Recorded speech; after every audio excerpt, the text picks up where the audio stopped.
So everybody, I just want to thank you for all being here, for coming to our class today. And this class is called Finding Listings, kind of what we all want to do in real estate. And I want to go over a couple of techniques and a few different aspects of what you can do to find an extra listing today, tomorrow, and the next day, pretty much every day. So a lot of what you have to do to find listings, it's not just where am I going to look? I'm going to look under this rock. I'm going to look over here. I'm going to talk to this person. I want to talk about a few different things that go into actually getting yourself set up to find listings and then where you find listings. So I want to ask everybody in this room a real simple question. I want everybody to say their name and what they are. And what are you?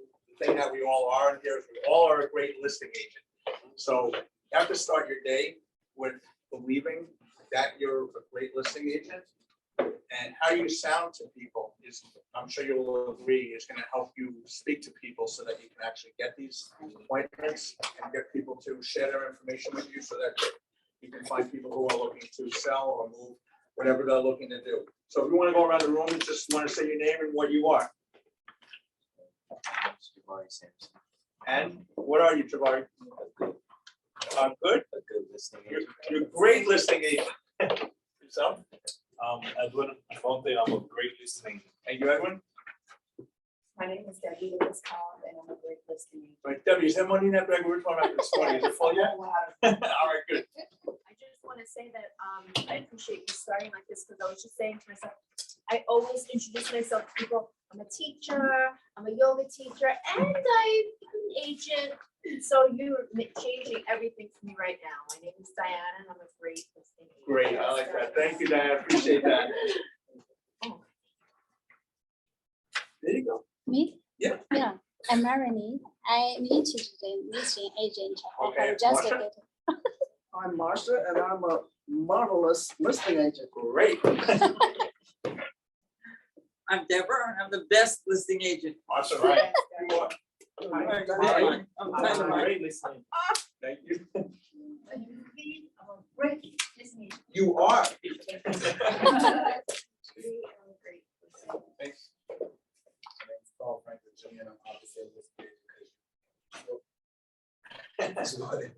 And Mr. Photographer. Let's go to KB first. My name is KB, software engineer, dancer, and best listing agent in this office. Awesome. Challenges on. Here we go. My name is Evan St. Jerome, and I'm the best listing agent possible for my clients. All right, excellent. So now we all know that we're in a room full of the best list. Well, one more person. What is your name?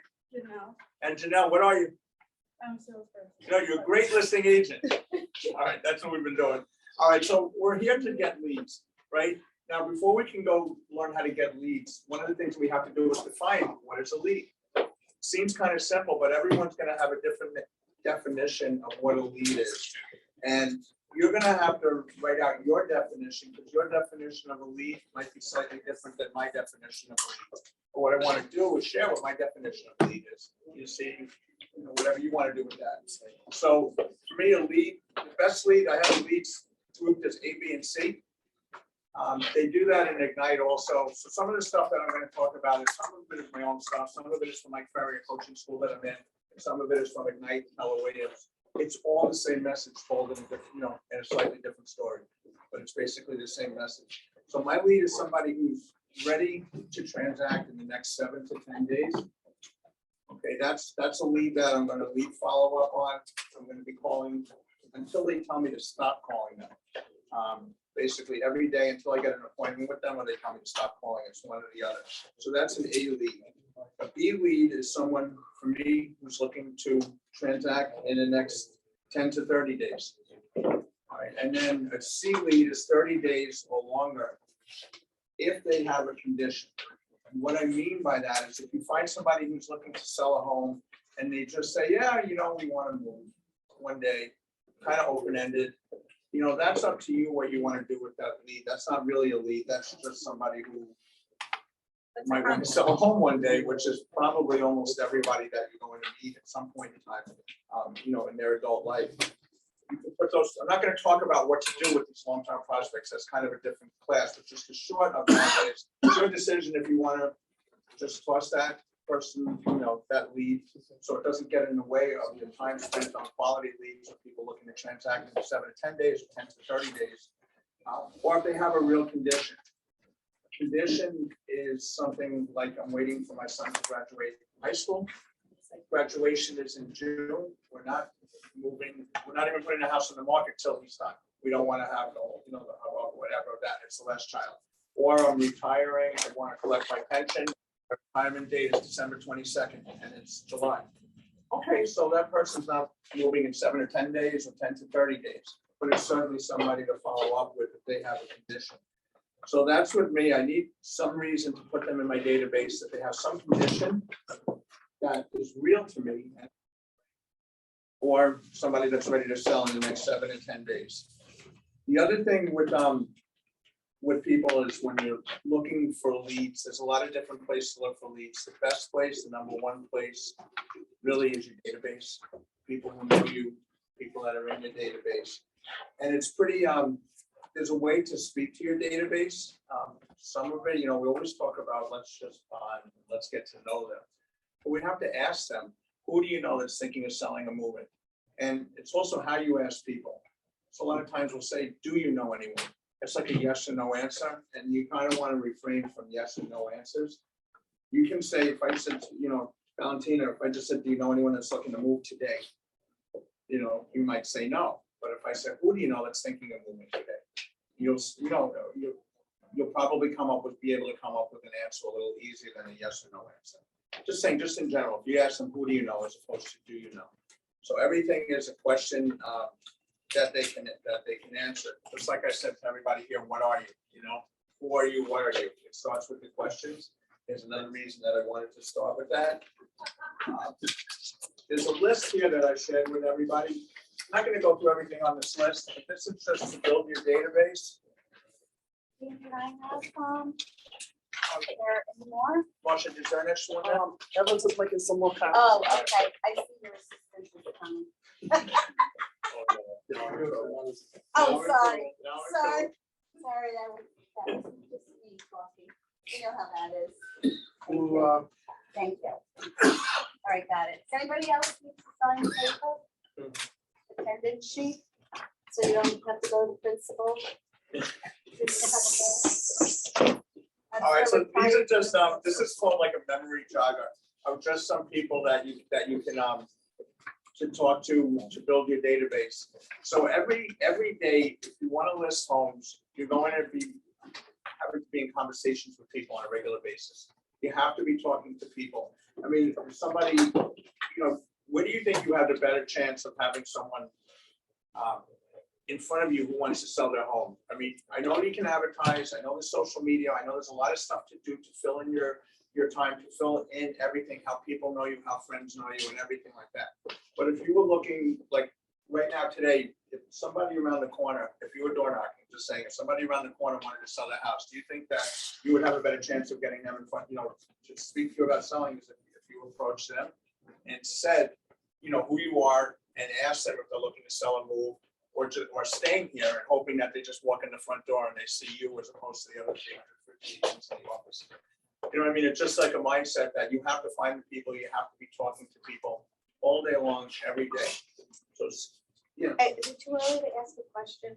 No. Oh, so I'm gonna share like my biggest issue with people is that I really like them and I'm very genuine. And then I feel like if I'm with somebody, and I'm having this great conversation and then I ask them something like that, then they're like, oh, she just wanted. That's why there's a response to that. Yes, please. Oh, so you know what I mean, right? Yeah. Then all of a sudden they're like, oh, Yes. she's And just talking to me because she wants money or business.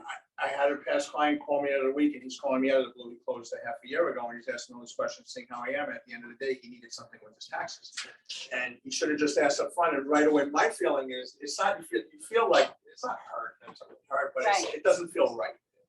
And why don't you just say, hey, Dean, I need a favor. Can you help me with my taxes? By the way, how are your family? How are your kids?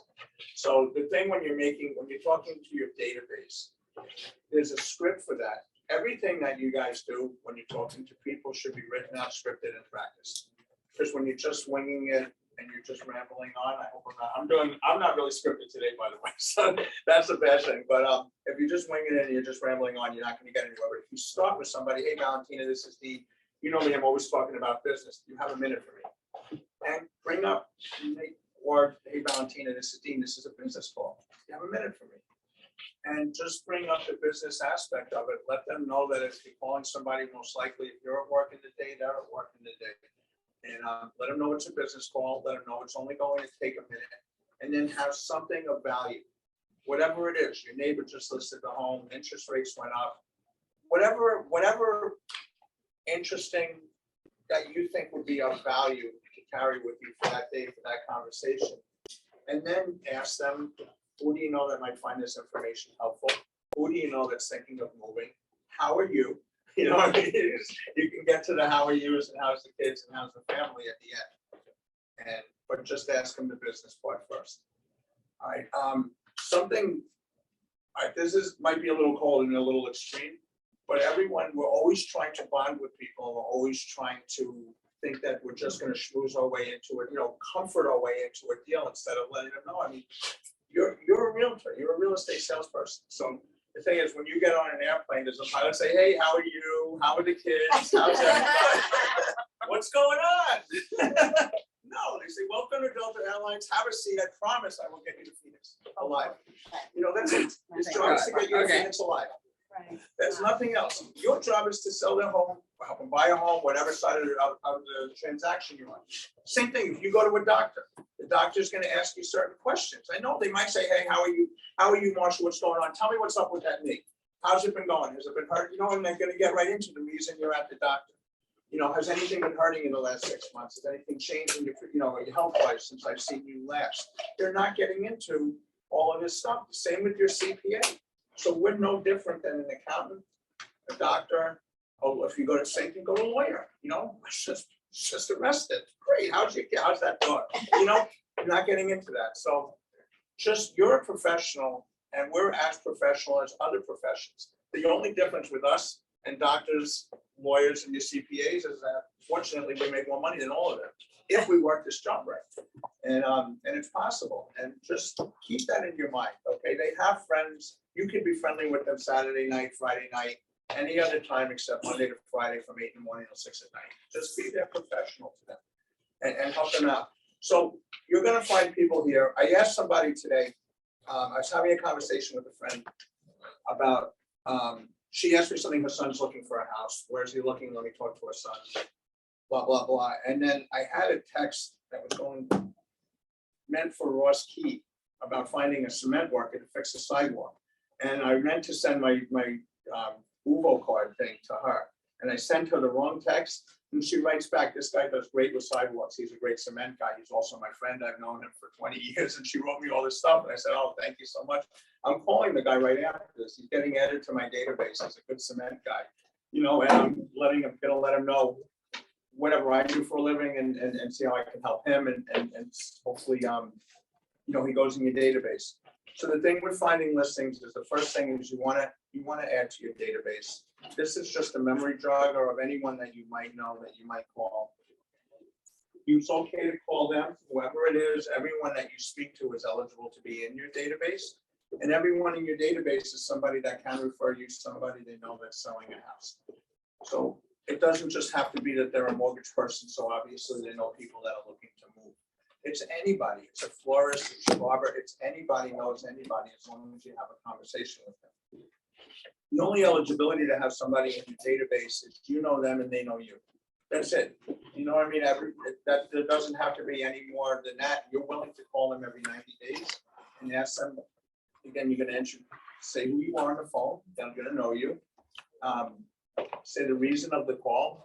Give them something of value and ask them who they know that this can help and get some business from them. The other thing is the time that we spend here. We're here for a lot of hours during the day, on many days, in this office or wherever you're working, whether it's home or it's on the road or work, whatever it is. 70% of your working real estate time should be income producing activities. Okay, so when you come here, if you look at all the top people, is anyone in the office of Deirdre Fallen? Yes. You all know Deirdre, right, or our Deirdre?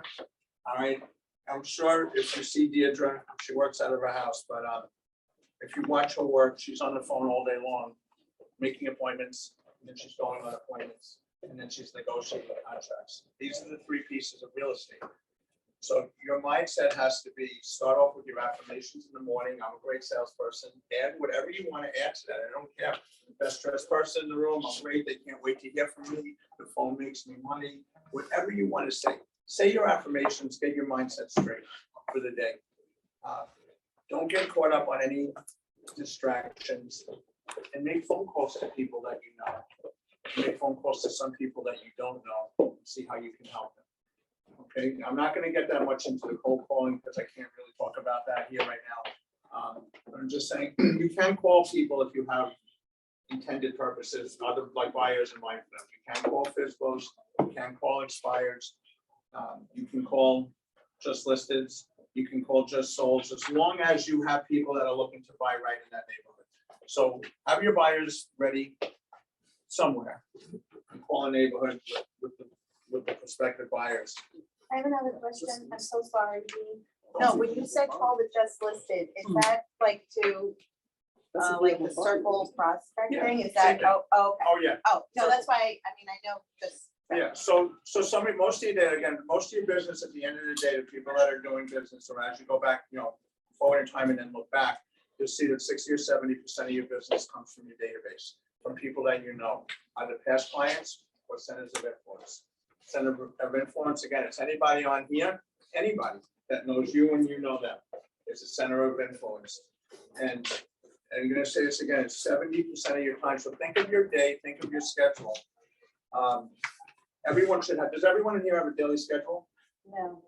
No. Do you have a daily schedule? All right. God, there's a lot to talk about. All right, we're talking about where we're gonna find leads. What is that? Scripts. I know. Yeah, when we get to that part, just want to point it out. Okay, all right, thank you. So everyone should have a, again, this is to find leads. The leads aren't gonna find you, you have to find them. So you have to be in the place to find them. The place to find them starts within your head.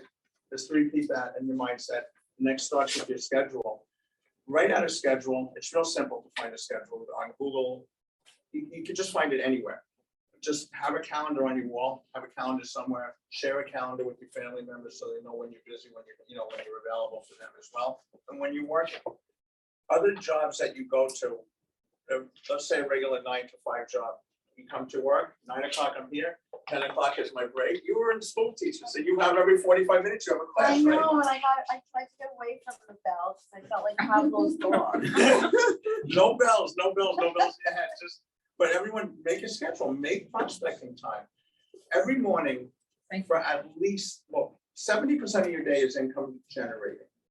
Not working on your CRM, not working on paperwork, not working on stuff to plan for the future, not working on parties, not working on it. It's income generating, means income for right now, means finding those sellers who want to sell in the next 7 to 10 days. All right, or 10 to 30 days. But make sure it's 70% of your time. The only way you can do that is put it on your calendar and look at your calendar. And you'll see it, 70% of that working time is income producing time versus income servicing time or income preparing time. All right. I think that's real important. I went away for a real estate retreat this past week, and the 70% thing and spending time on it. I brought a question with me. And it was, what's the difference between people making $200,000 and making $1 million a year? What's the difference between average producers and superstar producers? And over and over and over and over again, I heard the same thing. That was about 70% of your time doing income producing activities. It doesn't mean working more hours a day. It just means spending your time on something that's going to make you money right now today.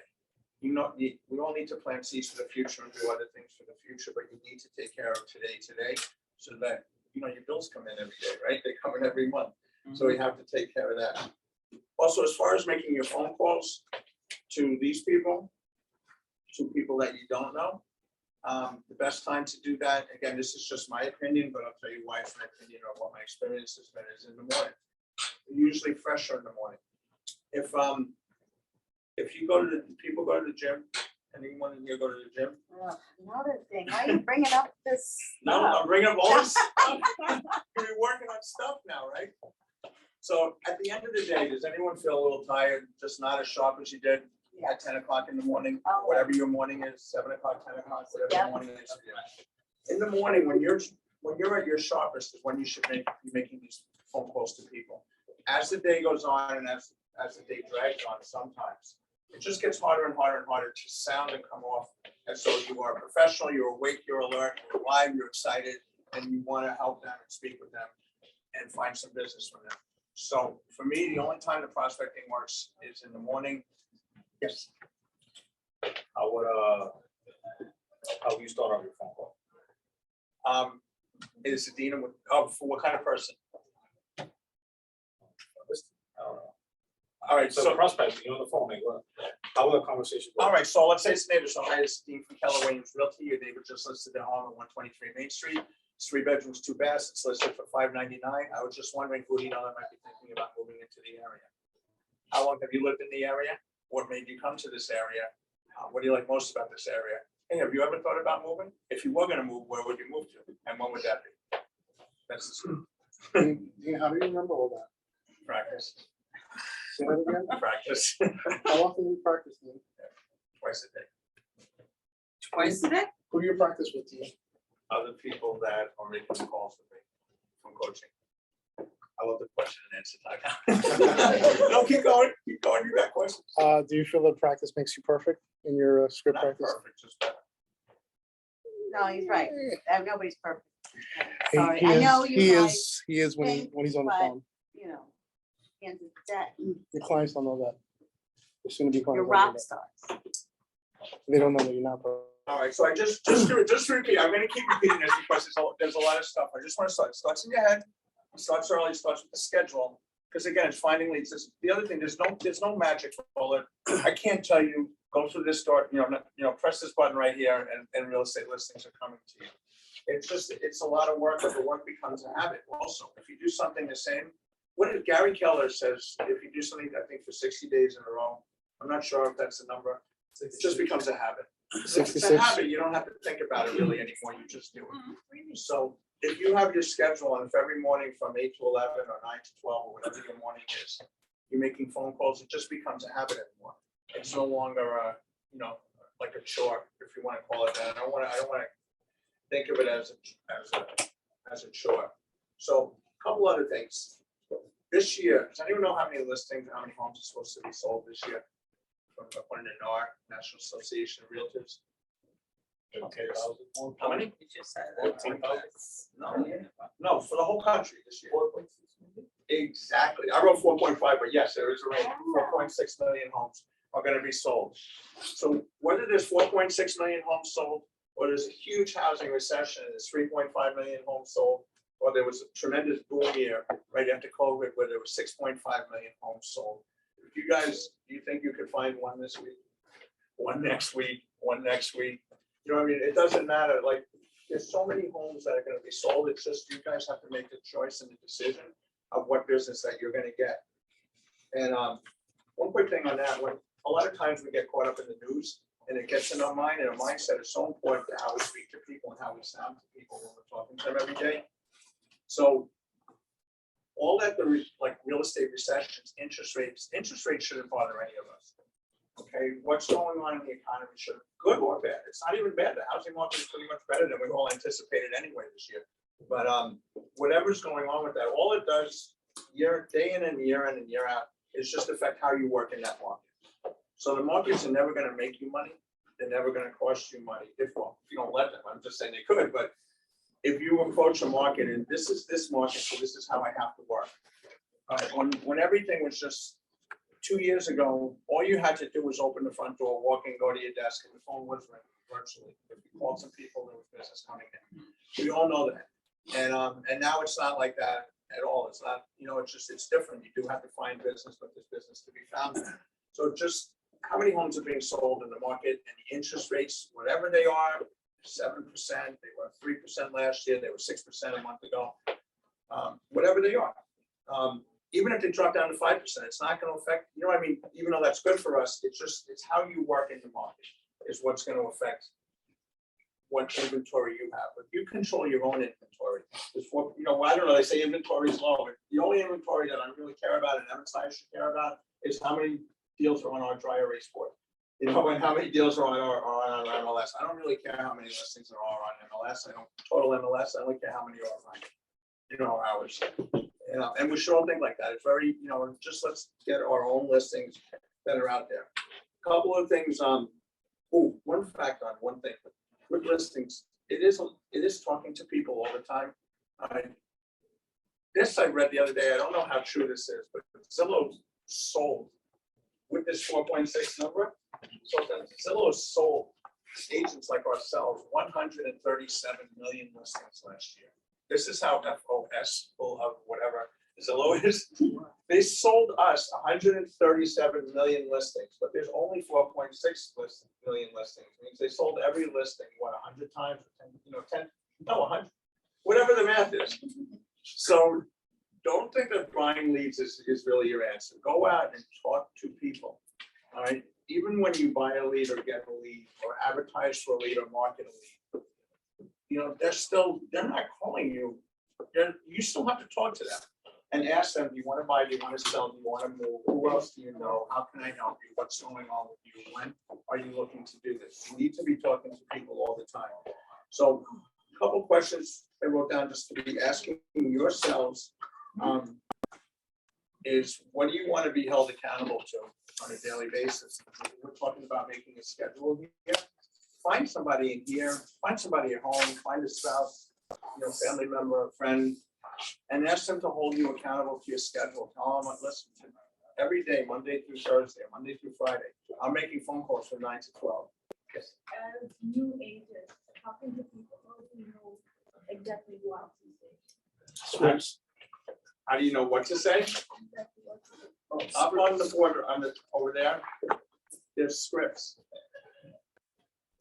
So it's not just chatting with the people, it's practicing the scripts and finding role play partners.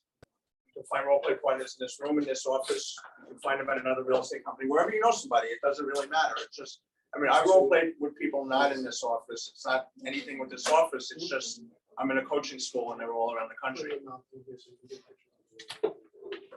All right. So you just everything that we do. Again, this class isn't scripted, my bad, because I don't do this regularly. I'm just doing this now. But Excellent job. so I'm rambling a little bit. But find somebody and let them know what you want to be accountable for. For two, do you want to be accountable to your schedule? You want to be accountable just to showing up at work 5 days a week or 6 days a week. You want to be accountable for getting one listing a week. Whatever it is, do you want to be accountable for speaking to 20 people on a daily basis? Whatever your thing is, start with that and tell somebody and call them and have them call you and start the dialogue just about, hey, I did this today, or this is what I did today. So it's in the back of your mind. All right, so I'm in coaching for the last 7 years, and my accountability with that is I have my coaching call every Tuesday at 2:30. I can't not have numbers for this person. I can't make this phone call and have it over. I just can't. So even if I learn nothing from coaching, which is not the case at all, just the accountability of it is I have to have something. I need ink on a contract for something before every Tuesday's phone call. I just do. And it's a little nuts, and sometimes it's not comfortable, but it's ink on contracts. I role play every morning with people from the coaching school. It's a different person every week. And I role play every afternoon. I have a 12 o'clock thing that's well, I just really started that today. But I did it for sale by owner scripts. I did it with somebody that I met at my career event. I know from my career event. My career is a real estate coach. So I did that today.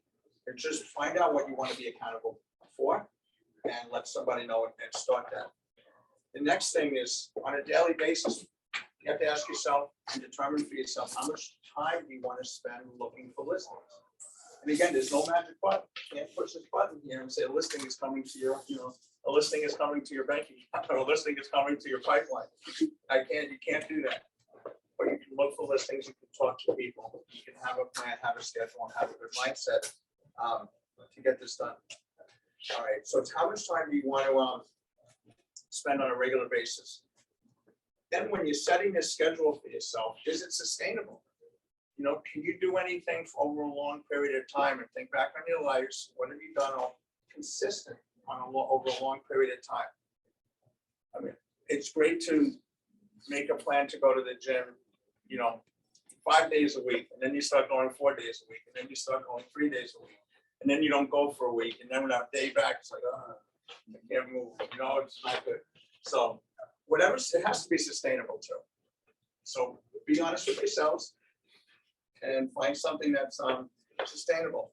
The next thing is you have to do, like, have a goal. Think of what am I really looking for? How much money do I need to make? How do I make that money? How many people do I have to speak to? How many of these people do I have to add to my database? You know, there's something with the database to say that, again, I don't actually know the exact number on this. I know exactly how many people I have in my database at all times, but I don't know exactly the percentage of them that give me leads at every moment. But it would be great if it did, it would be great for you. 1 out of 10 of these people should be giving you a lead every year, someone who's gonna, you know, go into transact. So if you have 500 people in your database and you're speaking to them every quarter, every 3 months is what you're supposed to speak to your database, send them a postcard and talk to them every quarter. 1 out of 10 of them will give you a lead that year. So if you have 500 people that you know in your database, over time, you build it up, it should be 50 leads that are coming your way. You can learn your numbers also. If you're converting half of your leads, it should turn into 25 deals. So one way to find listings and to get 25 deals in a year is to build your database to 500 people. I know it's a big step, especially if there's newer people in here. You can start today by adding 3 people to it, or 2 people to it. You can make it one of your goals every day. Yes, I want to get a listing. Yes, I want to find a buyer's appointment. Yes, I want to get a home under contract, but I also want to add 2 people to my database. That might be the easiest, most sustainable thing that you can do as a new agent, is to add to your database on a daily basis. And as a newer agent, conversations could just be, you know, hey, such and such. I'm working at Keller Williams. I just got my real estate license. I want to see how I can help you, and I want to let you know what I do. So, and just start a conversation, get the stuff down, and then in 3 months, you're going to give them a call, a regular database call. And it's going to be, my name is such and such. I'm with Keller. You know me, I'm going to be calling you every quarter.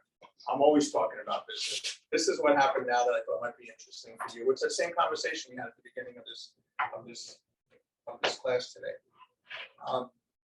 Does anyone have any questions so far? How do you stick to your schedule? And why do you stick to your schedule? How do I stick to my schedule? It's become a habit at this point. Like I mentioned, how you get a habit, you just do something 60 days in a row. But why? The why is I like to make money. I'm competitive, and it's actually easier to do this with a plan than it is to come in every morning and wonder what my plan is going to be today, because that's just takes like too much mental energy. You know, I don't want to come in here and spend like 8 hours here. I'd be so burnt out at the end of the day if I had 8 unproductive hours just kind of wandering around the office figuring out what I was going to do. Make a schedule, make your phone calls, do it every day. It becomes a habit. And I had a couple other things on this. Wrong word here. It is a little scripted. I had something there. 1 second.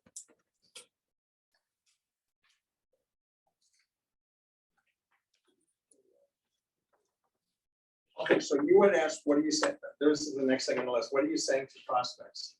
All right, so with the prospects, if you want to list homes, you have to speak to homeowners, obviously. But there are scripts that are in this room that you learn, you practice them, read them yourself. One of the best ways to learn something, I think we all did this in school. I mean, at least for me, but I hear it works. If you write something down like 10 times, you'll probably start remembering it. And then repeat it with somebody, find someone else to role play it with, to just read the script to.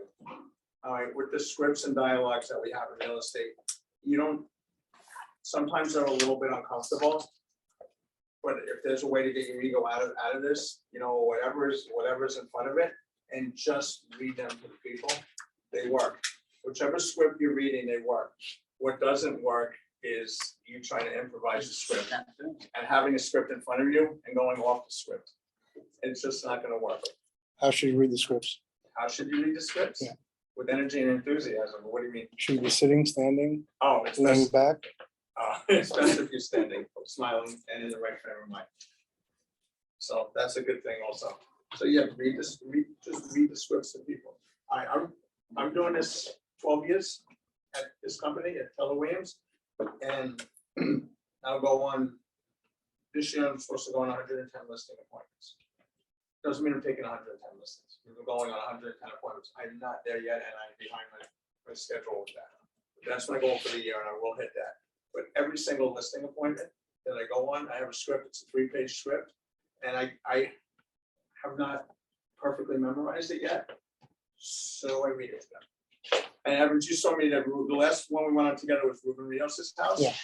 All right, I don't completely hold it out like this and read it to them, but I have a manila folder and it's in there and I'm reading it to them. And I just do. And the reason if they get caught, I don't do it all the time perfectly on that because sometimes it's not conducive to sitting at a kitchen table and reading to them. And you'll see what I mean as you go on more and more listing appointments. Some of these people that are kind of walking around the house, they're not all there, they're preoccupied, there's something, it's just not always, or they're drivers and they're not letting you fully, I'm not, they've come in front of you instead of you in front of them. Can you explain what a driver is? Oh, there's different personality types. Driver is just somebody that just wants to know, what are you doing here? How much you sell my house for? How much money am I gonna get? What's your commission? That's a high. I have the best house. I did. I did, okay, yeah. So sometimes, but I'm just saying, but regardless of how life comes at you with this stuff, with the scripts, it's best if you read it. If they ask, sometimes I've got caught reading it and not caught, but they're like, they see me doing that. And I say to them, I don't take it, I say, listen, I just want to make sure this is an important decision for you, right? I want to make sure I don't miss anything. Back to my script. And that's that. You know what I mean? And sometimes I'll ask people if you're asking them too many questions. Did the other agent ask you all these questions? Do you think it's important that an agent knows what's the best way to help you and what all your concerns are and what all your wants and needs are with everything that you're doing? So I asked them that. So we have, what are you saying to prospects? The other thing for you is ask them a lot of questions. Who, what, where, when, why, and how questions. You could write those down. You could actually write down just from being on this planet. All the who, what, where, when, and why questions you want to write down. It's not a list of them, but it's, who do you know? Why are you moving? Who's waiting for you in Florida? What's making you leave New York? Why are you doing this? When are you looking to do this? Just keep asking them who, what, where, when, and why questions. These questions should do two things. It lets them speak. You're not telling them stuff, it's just letting them speak. And it shows that you're concerned with them. And you'll find out, they'll tell you more than you can tell them in a sense. So you'll find out everything that you need to know about people. And don't be afraid to keep asking questions of a prospect till you feel that you know everything. Every time, we've been through this so many times. What are they doing? They're moving to Florida. Why? They don't like the cold anymore. Okay, well, there's got to be more to it than that because cold is coming and they didn't list you, And so there's always something. There's always a lot more. Like we found out, what's the guy yesterday? The guy with the modification. Fagan. So the guy is not telling us, people go silent on us. They just don't want to talk to us. They disappear on us on the phone. They ghost us. Whatever you call it. I got a guy on the phone yesterday and I just kept asking who, what, where, when, why. I just wanted to know this guy wanted to sell and now he doesn't. He wants to sell and then he doesn't return anyone phone calls for a month at a time. So what's going on? Tell me more about it. I don't understand. Can you clarify that? And he told me, he couldn't afford to stay here. So he was thinking about leaving. So he went to apply for a loan modification. And then he stopped talking to us when he applied.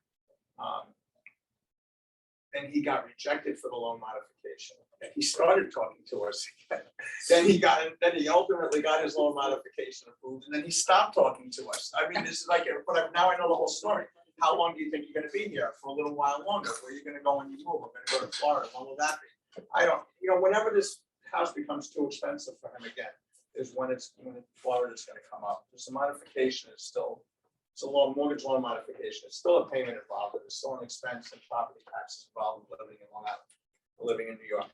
So he'll be back, so he's the kind of person for us that goes into that long-term stuff, and we call him every quarter and just ask him if his circumstances change. So when does the pain get enough for Mr. Fagan again?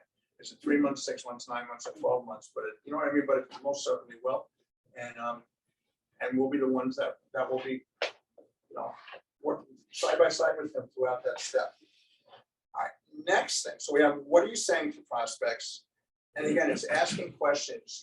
It's not telling them just, I work with Keller Williams, I'm the best agent. You can tell yourself the best agent, but don't tell them. Let them discover that. Don't say, hi, how you doing? You work with the best agent. I work for Keller Williams. We sold $1 million in homes last year. Let me tell you how great we are. The problem with that, and even though this company does sell $1 billion in homes a year, I guarantee you, every single realtor from this block has somewhat of a similar dialogue. It might not be accurate, and we might be the real ones, but I mean, having this argument and this conversation with somebody, I use the company when it's really just I run out of things. Like sell yourself first, ask them questions, get involved with them, get involved with who they are, and then the company and what we do and how and everything here is always the greatest thing to support what you're saying as needed. All right, but just can't, don't just tell them this and that. Ask them a lot of questions, uncover everything about them, make everything about them. Make it less about you, less about the company, and then you have to work you into it, you have to work the company into it. But make it about them first, I guess what I'm trying to say with this. Next thing is, how do you sound? When you're talking to people, you have to sound professional. You have to be knowledgeable of the market. If you're selling your home and your home is worth whatever it's worth, $200,000 and it's a co-op, or it's $1.7 million and it's a Whitestone or whatever, it's important. I'm sure we can all agree on that. So you have to sound confident in what you're saying. There's a way to speak also. There's, I don't know if you ever heard of this, there's upswings in your voice and there's downswings in your voice, and there's embedded commands. Upswings just makes you sound unconfident. Like, how much can you sell my home for? I don't know, $180,000 to go up. Like if you talk in an upswing, they're not going to be confident in you. So you have to speak in a downswing. All right, and it really is just controlling your tone and being confident with the people. You're going to say things in downswings. Again, this isn't a whole sales class. It's supposed to be where to find listings. But finding listings, part of it is when you're speaking to people, they know someone thinking of selling. So it all kind of goes hand in hand. Like, none of this is easy, but you'll learn how to do all of this over time and get better at it. Excuse me. So the other thing is, since we're always supposed to ask questions, what's a question that people see if they know you're in real estate? What do they ask you when they see you when you're out? How's the market? How's the market? You all said that. All right, what do you guys say as an answer? Great. Right? Standard answer we're all going to use, right? Say it again. What? It depends. Yeah, so why do we? Yeah, it depends. Depends if you're in it or not, right? It's better if you're selling. Yeah, if it's for a listing, then it's a seller's market. All right, yeah, so instead of telling them something, why don't everybody just ask some people, say, how's the market? Say, actually, right now, I'm looking for homes to sell. Who do you know that's thinking of selling or moving that I can help now? Just say it, just make that part. You know where that came from, Canada, from Larry Kozak. And sometimes I forget that and I get mad at myself when I forget it, because people do say to me, virtually every day, probably, someone will ask you, how's the market? I have one of my neighbors that asks me every day when I'm in the home. I'm not saying this today, actually, but not every day. But I'm just saying, so just say something different. Try this again. It's actually right now I'm looking for homes to sell. Who do you know that's thinking of selling or moving that I can help? All right, and say it confidently. And that, you know what I mean? Because just great is not going to help you get anything. They know the market is great or they know the market is bad. They know the answer before you even ask. Should we recite that now? What? Should we recite that now? Yeah, actually, you want to all say that together? Yes. All right, here we go. With confidence. Now. With confidence. All right, so right now we're confidence. Everybody, how's the market? How's How's the market? Actually. Right now, I'm looking for homes to sell. Who do you know is thinking of selling or moving that I can help? Can we do that one more time with confidence, people? Confidence, so. How hey, badly Ray do you guys Evans, want this how's the listed? market? Actually, I'm looking for homes to sell. So who do Who you know in the is market? thinking of selling or moving that I can help? That's it. All right, and you know, and then there's an end to that. When they say, geez, I don't know. And there's the next question. How about you? When do you plan on moving? Tell me more about that. And just try to stir a conversation up if you can. You all agree that you'll get at least some more listings or some more conversation about what they're doing with someone they know if you ask. You know, they're not usually gonna come up to you. The way they're gonna come up to you is, hey, Dean, I saw a Keller Williams sign on my neighbor's house. Yeah, they're selling, you know, people tell me that. So that's not what I want. I want that to be my sign, not somebody else's sign. But, all right, next thing with, how do you get listings? People give you their name and they give you their number. Why? And not really a trick question, maybe a little bit, but it's because they want you to call them and they want you to follow up with them. So if somebody's in your 7 to 10 day list or 1 to 10 days or whatever, that want to move right now, they're moving. They've told you they're selling their home. It's your job to follow up with them every single day until you get them again, until you get an appointment with them. You're not going to be bothering them. They're never going to say to you, my agent is too, this not my agent, this person is too aggressive, I'm not going to do business with them. You have to aggressively follow up. That doesn't mean be aggressive with them. It just means be aggressive in the activity of following up. Sometimes people hear the word aggressive and they think, I'm not going to be like that. I'm not, you know, I'm not going to punch them, you know, just want them to meet with me. I mean, listen to it passively and proactively. Otherwise, from calling. What else would you do? Honestly, talking to people is going to be at the end of the year, and everyone in this room, if you look at your database, if you look at your listing activity, you're going to find that most, at least for me, I'll just say that never mind for everybody. I'll find most of my business comes from talking to people. You have to talk to people on a regular basis. You know, I don't have the patience to wait for business to come. I just don't. If I want to get a listing today, I'm going to go talk to 50 people today. I'll get a listing. You know, if it's not today, it'll be tomorrow. But you have to have that confidence and feel that way about stuff. But there really is no, like I was saying, it's not like push the red button here and it's gonna. There's no magic pill. This is a business about talking to people, no matter what. And even if you are advertising, marketing, and social media, and that's your main focus for lead generation. So here's the leads. Now you have one lead in front of you. You still have to talk to them. All of them. You still have to know what to say to them.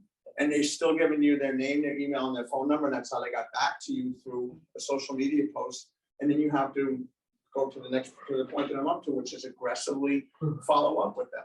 So again, if you put an ad on Facebook, or you put a post on Facebook, or they see a video that you made on Facebook, and they say to you, you know, hey Dean, I saw that, that's interesting. I didn't know that interest rates dropped a little bit this month. I didn't know there's an inventory shortage. I didn't know whatever. That's all. I just thought that was interesting and they liked it on Facebook or they did whatever, or they made a comment. There's got to be something in there. It's your job to find out what prompted their response. It can't just be that they're stalking you and like all your stuff.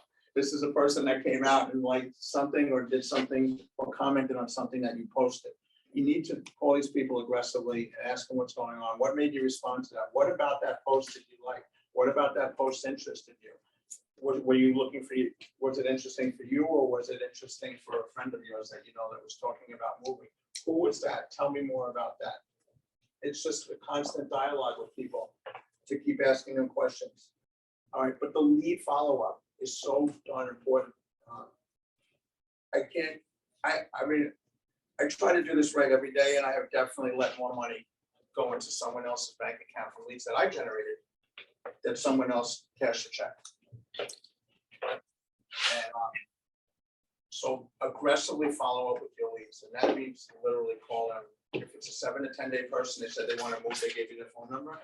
Call them set that appointment. Don't be scared to set the appointment. I call them every single day till they tell you to, you know, to get away. And by the way, the the leads that you call every single day that are real leads, not just people who you want to talk to, just a real lead who expressed a desire and move it this month. The ones that will get mad with you are going to filter themselves out. They're the ones you're bothering them because they're not really a lead, because they're not really moving. They're just extinguishing themselves for you. They're helping you get out of the way. The ones that really want to move, really want to sell, they're not going to mind your aggressive follow-up. They're the ones that you want to follow up with. They're the ones that want to hear from you. They're the ones that want to sell the house, and you're just demonstrating what kind of service you're going to provide to them and how you're going to go help them market their home and get the best offers for their home. All right. I need to remember one. All right. The other thing is pre-qualifying people. This is going to be my last thing. When you're talking to people, you have to pre-qualify them. So everyone, by pre-qualifying them, I mean, we were talking about at the beginning of this hour and now the end of the hour, determining what is a lead. You're going to make, you guys make your own determination on what's a lead to you. Again, I told you mine was someone 7 to 10 or 10 to 30 days, 30 or longer with a condition. That's out there. That still makes them sellable at a later date. The other thing is pre-qualifying them. So pre-qualifying is a series of questions that you ask them to see if they're really elite, if they're really worthy of going out. There's a script that's here. I'm not going to go through the whole script.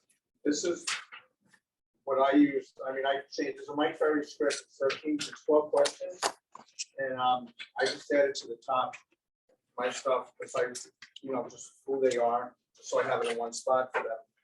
And you want them, yeah.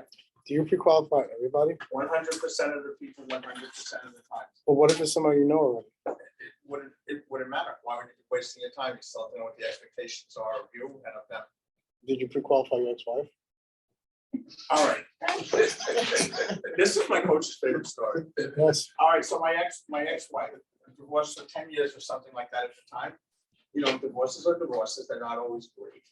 And so she asked me to sell her co-op, and it's a co-op of all things. Co-ops are harder to sell and harder where more things can go wrong with the co-op than they can with the house. So she asked me to sell her co-op. I've been to the house 15 times, the year before. And so we have our listing appointment. I'm all prepared. I gave her a pre-listing package. So I'm wearing a suit. I'm usually just wearing like whatever, not a suit. And I'm like, knock, knock. Well, hi, Laura. Thanks for having me over. Why don't you sit over there? You might want to take a quick look around. Especially with this deal last night. I like play along with it. And I went through the whole thing.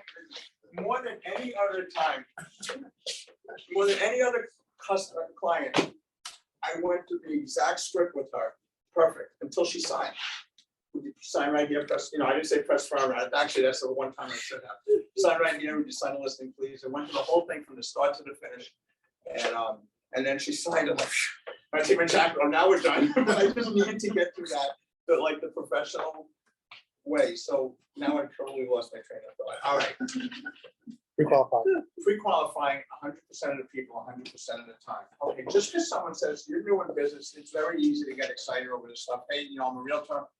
Want to know if you know anyone that's looking to sell a home? Yeah, I'm thinking of selling. Okay, great. I'm coming right out. Don't do that. Just don't do that. Ask them a series of questions. Questions that you want to know. The big thing is what is their motivation, and you're going to have to learn over time to dig real deep on this. Not just, like you said before, oh, I'm tired of the cold, I'm moving to Florida. That's wonderful, but that's not true motivation. That's nice, and it could be their real reason, but you have to discover if that's their real reason. If there's 9 other things behind that are there. So find out what they're really doing. Ask them, or let them know when I come out. If what I say, if you're comfortable and confident that I can sell your home, you say it a certain way that I can sell your home. You have to be confident. Are you planning on signing a listing agreement with me when I see you tomorrow at 4 o'clock? So they know you're not just coming out to chit chat. You're coming out as their professional agent, as their pilot to fly them to Phoenix safely, as their professional agent to get the home on the market. And you're going to see, and then you're going to ask them if they're interviewing any other agents. Because when you go out to somebody's home, you want to know if you're the first agent there and you know that there's somebody from Doug Sellerman, an exit coach coming in right after you. And wouldn't it be better to know about that? At least so how you're prepared. sometimes I ask them, they don't always give me this information, who the other agents are, and then I look up the other agents. Just to see what I'm up against a little bit, but you should know who your competition is, and you should know what their thoughts are going into this. If you're the last, you're the last, that's even, best maybe with that, but, and I ask them where they're going to, everything about what's taking you there. So as deep as you can go on the what's taking you there, till you can't really ask any questions anymore. Then the biggest thing is when I see you, how much do you want to list your home? And they're not going to tell you, but you can't go to their home unless they tell you. I'm almost telling you this, you can't go unless they tell you. There's a way to get the answers out of them. Evan, Steve DeLuce won't tell me, I have to ask him again. He's the first person I have an appointment with, will not tell me what he wants to sell his home for. But we have to figure that out before next Thursday. Why is that? Oh, so, all right, so I learned this really early on in this business, because you want to know what their mindset is with this thing, if they're realistic, if they're just, like, is the money the first reason they're selling? Like, hey, if I got 900 for my house, I'd sell it. Those people are never going to sell their house. Those are all your expired listings, is what you see. You just want to see that they're realistic and you're on the same page with them. So when I come out to see you, what price do you want to list your home for? They're not going to tell you, well, they might, but most of the time they're going to say, well, we'll talk about it when you come to see me. Or they'll say, you're the agent, you tell me. It can't be your price. It has to be their price at the end of the day. You're going to get hung on it if it's your price. If it's not selling at your price, it's going to be your problem when you're trying to get a price reduction. But initially, you just want to know that they're realistic. And there's a question on here, as a professional real estate agent, I study homes and prices every day. Therefore, I assume that you'll list with me the price that will cause your home to sell, correct? And they'll say, well, I'm not going to give it away. So you say, so what price won't you go below? Some will answer at that. Some won't answer at that. You'll know the price range in the neighborhood. So you might say, so listen, if I had a sack of cash, I've asked people this, I walked over $800,000. Would you take that, or would you just tell me to take my sack of cash and go back home? And you start, and it'll come out, no, I'd take that. Okay, so 800. I mean, whatever it is, whatever you have to do, you'll come up with your own methods after the first two questions that are like on this script to try to get that out of them. You don't want to do like a CMA and a preparation and have something at $600,000, and you're sitting at the kitchen table, you've already invested an hour in putting the stuff together, an hour in driving there, getting dressed, feeling good going there, and then they say, oh, I'm not selling my house for 6. I only want 9. Mr. Seargar, which raised his price after we listed it. But what do you do with that? I mean, there's nothing to do with that. You're looking like you're the agent that's getting him 6. They want 9. At 9, it's not going to sell. You're wasting your time. You're not prepared for that. You're just going to look like stunned with them. You're not going to get anywhere. The other flip side of that is have an appointment tomorrow in Hempstead, and the guy thinks, I'm like, how much do you want to sell your home for? And he goes, oh, just get me 500. I'd be really happy. His home was worth like 540, 550. So my estimates and everything that I'm going in with show 539, and it'll be thrilled, But What do you do when you have those clients that are asking unrealistic pricing? And of course, after you show them the fact of why well, we you're can't going to get find out. there. Well, on the phone, you're going to determine if you're even going to the house or not. But pre-qualifying at the same time. When you ask them how much do you think. So what do you do with that? All right, so there's 2 things. One is when it's on the phone, you're making a decision if you're going to go to their home or not, if you're going to go on this listing appointment or not. And you're going back, you have to kind of backtrack a little bit and go back to the not just the motivation where they're going, but also the reason of why they're leaving. So you find out both. You can attack it from both sides. We just learned this, it's 60% from that book that we're reading. 60% of why people move is because they're moving away from pain. So also ask them, what are you leaving here? Like what started this whole thought process about moving? And then where are you going? So you're doing the pain, the pleasure, why are they really going? What's their real need? And and then you'll see if you want to go on the appointment. You present the data and ask them some questions. Yeah, I was gonna say, like, I know sometimes a whole bunch of clients are super unrealistic, but as soon as you educate them a little bit, maybe then start going towards your direction. because, you know, you're the experts here when it comes to. Well, it's never your price, it's always the market is saying this, the market is not agreeing with it. It's always somebody, some third party thing. Blame which is the exactly, market. you know, somebody else, but you at least go with the facts to back up why. An analytical person will go with the facts, is what I'm thinking. Sometimes an expressive type person and an email, some people won't go with the facts. Him and I right now have somebody, man, listen, it's so overpriced. It started out as the highest price in town, and then while it was coming soon, he decided he wanted to raise it $100,000. And the only reason I stuck with this particular listing is because the entire family, that's in Uniondale, the entire family has relocated and lives in Canada. There's not one single person in this family in the United States to have an empty house. At some point in time, I figured he would cave. We're 20 days on the market. Last night I had my big price reduction conversation. Nothing. You know what I mean? So none of this is perfect. I looked at what, the motivation as why I took an overpriced listing or what the situation was. Normally you have to present the facts and the figures and you make a decision if you want to do this listing or not. Right. Prospect more, find more prospects. And then you'll hang less on the one, for the majority. King, what's that phrase that you used to say all the time? Prospecting cures 100% of the problems that a salesperson could have. Is that one or the other one? You tolerate what you're gonna generate? Oh, yeah. No, wait, how do you say that again? You tolerate what you're gonna generate. Yeah. You tolerate what you don't generate. So if you want to put up with the crap, then you're gonna, if you tolerate the crap, then you're gonna get, you're gonna have to get the crap as far as, crappy kind of situations with that. But, yes. About what you're saying, but to me that will help with the preparation. Like if they tell you a high price, like for instance, if something that should be like $550 and you sell like $800. Now you prepared, and then when you get there, you don't have to move on. You get there, that's when you have to I can come up with that number. And then they're gonna show you how to do the number, and you're already prepared. You have why you can navigate $100,000. It's right that you can't deny that what you show. Yeah, that's what I'm saying, because like you were saying, it's up to us if we want to go over there. I think Well, there's not time with that. But what he just said is extremely valid also. I mean, Absolutely. it's your determination whether you want to go or not. Once you're there, wouldn't you rather be prepared and know what you're up against? That's the whole point. I'd rather just go over there showing the facts, even though he's person's insane with the number, but Yes, but I say so. you're at least shooting the shot. I say so. You got 50% of chance to. I mean, I go, if there's no motivation to say, well, if I got 900, I sell my house. I don't really like, for me, I don't like those anymore. What about the time frame? Time frame is extremely important for people. It doesn't matter when it sells, anytime. People say that, buyers say that to us all the time, right? I'm not in any rush.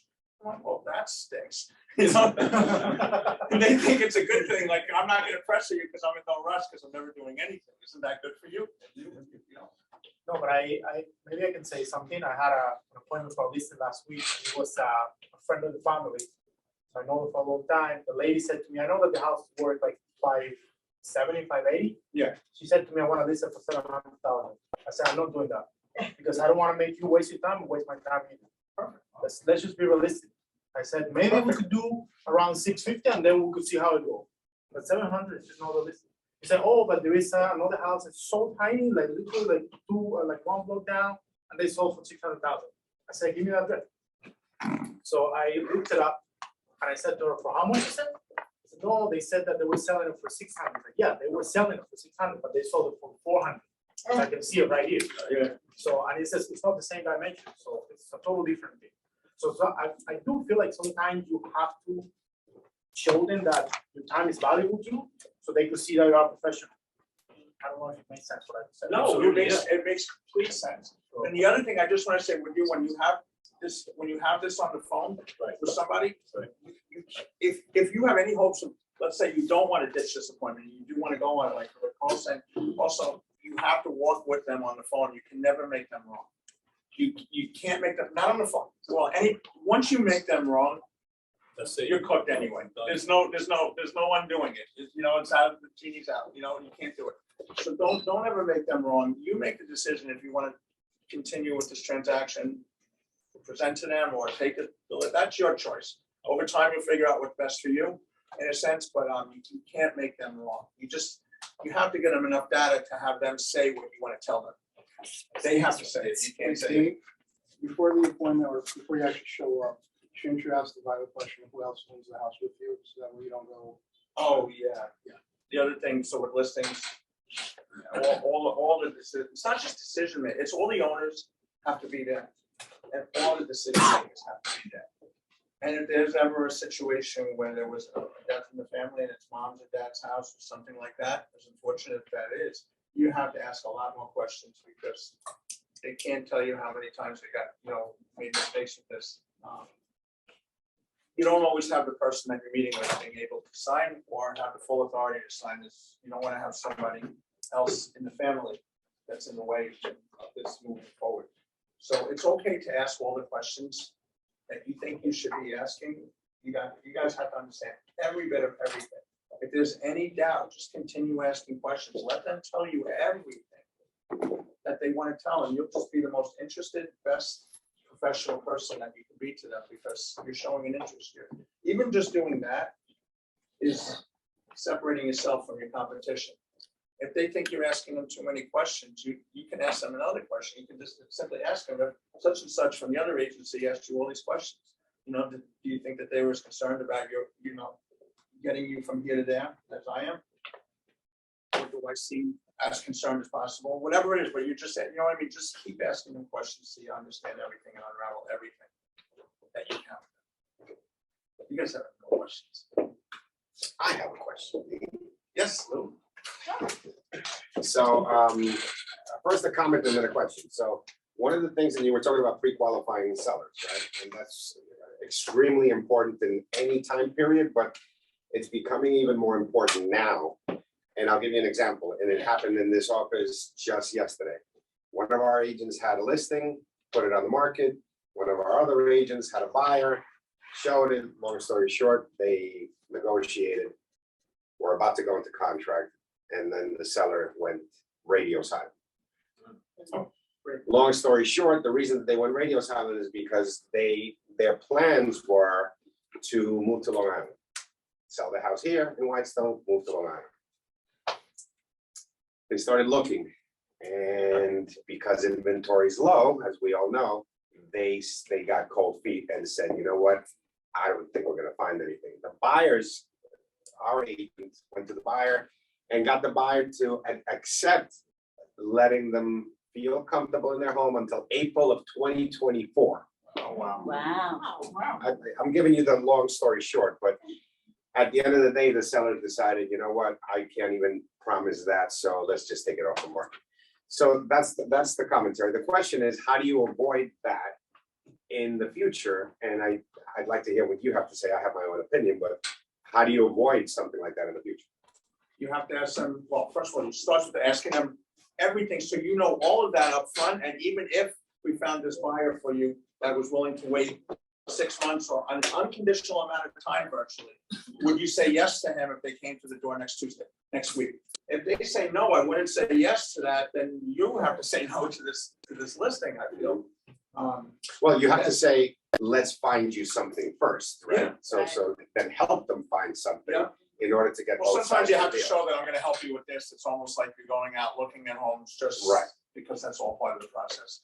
The other thing is I asked them also, are you open to a plan B? What would plan B be? Are you open to renting for a little while? So you found a house, so you can sell on the market is good right now, and possibly you can buy in the future and get, the right deal for you comfortably, Mhm. as opposed to scrambling. So that's So something. there's a difference between want and need, right? Yeah. So we have to find people that need to either buy or need to sell. When you get the answer of, well, I want to move to Long Island, there's no urgency there unless you ask more questions and you find out what the urgency is. If it's a want and not a, we need to be in Long Island because my daughter's gonna have a baby and I need to be in her neighborhood, something to that effect. If it's a want, we're gonna have a harder time getting to the end of the road. We were talking about people that are just like, why are you moving? Where are you moving Florida? Why? Oh, I don't want to spend another winter here. That's not motivation. That's just a, hey, that would be cool if I didn't have to spend another winter here. That's not going to make somebody pull the trigger on the house. And I like what you said as well. I used to say the same thing. Well, listen, if we find you a buyer next week and you haven't found a place yet, do you have someone that you can move in with temporarily while you look for a place? Because that may actually happen. Or what is the You're plan open to B? it, yeah. Are you willing to rent for a certain period of time before? So we have to go through all those questions, even though sometimes we're so eager to get that listing because that's our lifeline and our bloodline and our business. That could be more detrimental to you. And unfortunately, our agents wasted their time and we're at square zero right now. So important to qualify I the needed sellers. this 2 weeks ago, so I didn't have to waste my time. That's- I got and that's cold it. feet. All right, well, I want to say one thing, you heard what this gentleman said, what's your name? Mario was saying about something, the comment that you had is the same, sellers have the same comments for years and years and years, they really haven't changed. Nope. So since that's a fact, I'm gonna be doing an objection class here in a month, they're the same objections now as when I got my real estate license and when I was born. So hopefully you could, we'll see you here in a month also. And bring your objections.